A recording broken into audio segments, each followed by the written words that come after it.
সেই আড্ডাটা আর নেই, আজ আর নেই।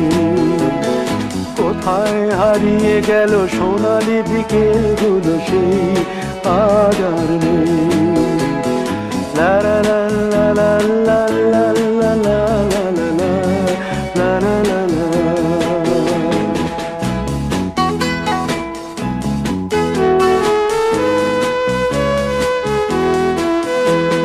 নিখিলেশ প্যারিসে, মইদুল ঢাকাতে, নেই তারা আজ কোনো খবরে।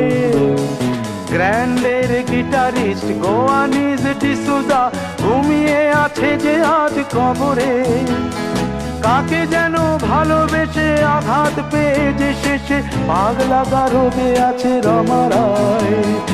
অমলটা ধুকছে দুরন্ত ক্যান্সারে, জীবন করেনি তাকে ক্ষমা। কফি হাউসের সেই আড্ডাটা